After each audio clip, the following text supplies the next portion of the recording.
Welcome to the study. This is Professor Hemlock.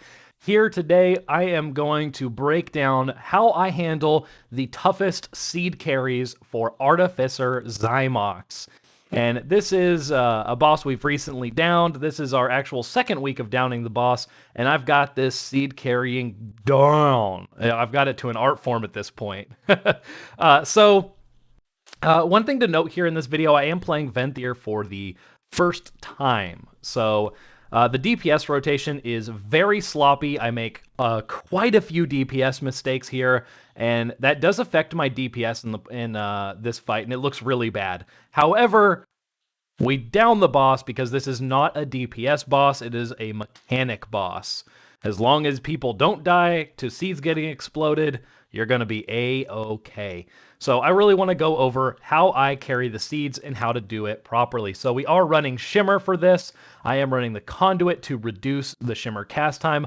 I'm also running Theotar's double Door of Shadows use if I absolutely need to have emergency mobility. Okay. So on pull here, our goal is to get a clear cast proc, and then we're going to essentially try to hardcast Arcane Blast, Orb, Arcane Blast. We'll use our Imperial Ordnance Trinket, drop a rune, and then we're going to farm clear cast procs. Once we get to 3 clear cast procs, we'll use Mirrors of Torment, Touch of the Magi, AP, and then go into a burn phase. Unfortunately, right here, we do get the Dimensional Tear on us. Huge bummer. And it happens after I put Mirrors of Torment on my target. So now I'm effectively not getting any Mirrors of Torment procs and not benefiting from that. However, we do after we drop the Dimensional Tear, we don't get fixated by any of the ghosts. So we're able to then do our burn phase at that point. So normally on this pull, if I were able to use all of my DPS rotation, we'd be around 11,000, 12,000 DPS at this point. Instead, we are at a much lower DPS figure, kind of a bummer. So anyways, what we're doing here now is we're getting in position for our seed plant. So this seed is the one that's going to spawn every single time, and we have to carry it every single time. There is no seed spawns for us that we can skip. So essentially, with my positioning, what I'm focusing on is after I do my initial burn phase, I'm then going to stand on top of my seed location, and I'm going to be ready to pick it up. The first seed is the easiest seed, as there's really nothing else going on. So we're going to just pick up the seed. We use Barrage and a Shimmer Charge for mobility. We dump it, and we take the portal. Okay, so that is a very simple first seed there. After the first seed, you move into the corner here. Now, our guild has extremely strong DPS, so we are skipping the second seed phase, going straight to the third seed phase. So I trust that I don't need to be near my seed to continue doing damage, or so I can continue doing damage. Now, I'm farming up my clear cast procs. I'm going to drop Rune, Touch of the Magi, and then I'm going to do a mini burn phase with all of my clear cast procs. I even get a Theotar proc, really nice. I'm lining it up, and then I dump my Barrage at the end of the Touch of the Magi, and I still get some good DPS out. At this point now, we're in more of a conserve phase. I'm just trying to do static DPS using my clear cast procs for missiles to reduce my AP CD. I do have AP and Mirrors of Torment off cooldown, but we're about to have Annihilation occur, so what I do want to be prepared for now is my Annihilation seed phase. So what's going to happen here is he's going to spawn everything all at once. We're going to get ghosts, we're going to get the big sword or axe in the middle of the room that's going to try sucking us in and one-shotting us, so annihilate, and then we're going to get seeds.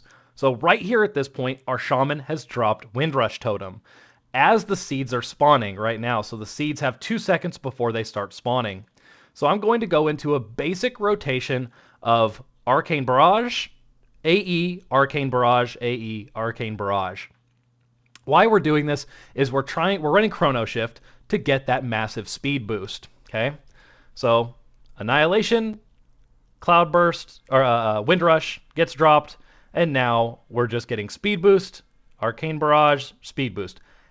As the Annihilate goes off, I now have, you can see my buff here, I've got Chrono Shift and I've got Windrush Totem. I Shimmer to the seed after the Annihilation has gone off, and it's about halfway time left. Now all I have to do, scoop it up, and I have my speed buffs running, so I have a ton of speed. I then drop it, and I walk in. Right there, plenty of time. I mean, that's probably like half a second to a 1 second left of time before they explode. Easy peasy, no problem. And of course, we're safe now. Now, this part right here is where you have a massive DPS window. This is where you have about a minute going on where it's just single mechanics. So this is where you warp. This is where you use your mirrors, Touch of the Magi AP. Unfortunately, here I make a DPS mistake, so I'm going to pause it here. My Imperial Ordnance has 6 seconds left prior to it going off. Cooldown, I should have waited before doing my DPS rotation, and then I would have had a much stronger DPS rotation. But I was getting antsy, and, you know, you make mistakes when you're playing a new build for the first time after a long time. So, you know, we make mistakes. So this was a major DPS reduction for me. And, you know, it just is what it is. This is something I can improve on personally, learning more about the Venthyr playstyle and maximizing the efficiency of the playstyle. But this is a simple DPS phase. We'll get singular mechanics at a time. Now, all we're going to try and do is nice little damage. Now, right here, we're going to get our next big important seed phase. So now this one, with the timing, they overlap at the exact same moment. So Annihilation spawns and seeds are spawned. So you cannot wait until Annihilation goes off. You have to get Chrono Shift, get Cloudburst. You can kind of see my buffs here. And then you're going to shimmer to the seed, pick it up while having your buff still, and then you're going to run against it and you should live. So here we go. I shimmer out, I scoop it up, I shimmer again. Now Annihilate is about to go off here. That 0-second timer I have showing on my weak aura there. I still have Windburst and Chrono Shift. They go off, I drop my seed, and then I go into the Vortex. Now look at that, perfectly timed. As soon as I had my max Windrush duration, as soon as I Chrono Shifted, I used one shimmer to the seed to pick it up, and then one shimmer to get past the Annihilation. I used my Chrono Shift, and I used my Windrush Totem buff to last through the Annihilate. I then dropped the seed and moved on. Now I'm back here, and I can start doing another DPS rotation. So we do have AP on cooldown, but we have our Rune and Touch of the Magi available. So here I should go into probably a little mini burn phase. I do use Imperial Ordnance because I don't think I'm going to have AP up with enough time. Right here, very important to see what's going on here. I've got the major debuff, so I'm at risk of dying at this point. So what I'm going to do to stay alive is I invis, and I am going to try and not die, simply using all of my cooldowns. That invis making you take way less damage. I reapply Prismatic Barrier. I end up blocking because I was really low and a little worried. If I knew I was going to need more healing there, I should have blocked in the very first portion of that, but I decided not to. And of course, that was a mistake. I should have blocked earlier if I was going to block at all. Now we do get the debuff again, so right now I have a secondary debuff, but because I used block, because I used invis, now I am essentially, I'm dead, right? But we get the Spirit Link out, and the boss is almost dead, 3%. They're not going to be any more seed spawns, so this is going to be a killed boss right here. All we've got to do is live the Annihilate. Our Shaman drops the Windrush Totem, and just like that, we are A-okay, and the boss falls. And that is Artificer Xy'mox right there. So key points of this fight. If you are running the most important seed for your guild, which mages are really good at it, you don't need to be Night Fae. You know, I didn't even use my Venthyr ability. I just timed my mobility cooldowns correctly, making sure you're barraging with Chrono Shift, making sure you're getting your Windrush buff, and then as those buffs are occurring, you're then using that mobility to get out of the Annihilate at the same time as use the speed boost to get your seed across the map. Big thing there with the first seed phase, you are waiting for the Annihilate to go off, then Chrono Shifting and moving out because you have that 2-second, 3-second gap time.